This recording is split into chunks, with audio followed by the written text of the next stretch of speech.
जय श्री श्याम दोस्तों, आस्तिक कहानियों में आपका स्वागत है। आज है पुत्रदा एकादशी। इसकी कथा इस प्रकार है। वो श्री कृष्ण भगवान ने की जय। पुत्रदा एकादशी, जिसे श्रावण पुत्रदा एकादशी भी कहा जाता है, सावन के महीने में शुक्ल पक्ष की एकादशी तिथि को मनाई जाती है। यह व्रत संतान प्राप्ति और संतान की कुशलता के लिए किया जाता है। इस व्रत की कथा के अनुसार द्वापर युग में महिष्मतीपुरी का राजा महीजीत संतानहीन होने के कारण दुखी था। पुरानी कथाओं के अनुसार उसने लोमश ऋषि से इस बारे में सलाह मांगी। ऋषि ने बताया कि राजा पिछले जन्म में एक निर्धन वैश्य था, जिसने एक प्यासी गाय को जलाशय से पानी पीने से रोका था। इसी पाप के कारण उसे संतान नहीं हो रही थी। ऋषि ने श्रावण शुक्ल एकादशी का व्रत करने और रात्रि जागरण करने की सलाह दी। राजा ने ऐसा ही किया और उसके बाद उसे पुत्र रत्न की प्राप्ति हुई। इसलिए इस एकादशी को पुत्रदा एकादशी भी कहा जाता है। पुत्रदा एकादशी व्रत की कथा। द्वापर युग में महिष्मतीपुरी नाम का एक नगर था, जिसपे महीजीत नाम का राजा राज्य करता था। राजा प्रजा का पुत्र की तरह पालन करता था, लेकिन वह स्वयं पुत्रहीन होने के कारण दुखी रहता था। एक दिन राजा ने अपने मंत्रियों और प्रजा के साथ लोमश ऋषि के आश्रम में गया और अपनी समस्या बताई। लोमश ऋषि ने राजा के पिछले जन्म का वृतांत सुनाते हुए कहा कि पूर्व जन्म में राजा एक निर्धन वैश्य था, जो एक गांव से दूसरे गांव व्यापार करने जाता था।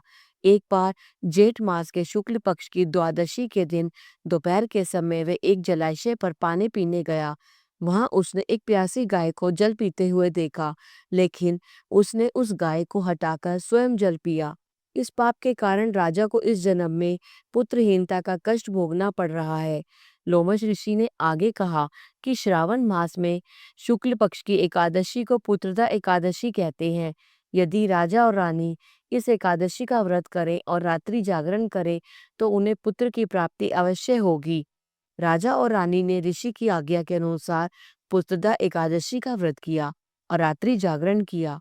इसके बाद रानी ने गर्भ धारण किया और 9 महीने बाद एक तेजस्वी पुत्र को जन्म दिया।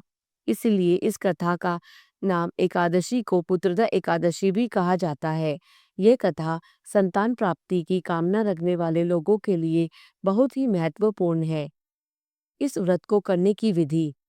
पुत्रदा एकादशी के दिन सूर्योदय से पहले उठकर स्नान करें और स्वच्छ वस्त्र धारण करें।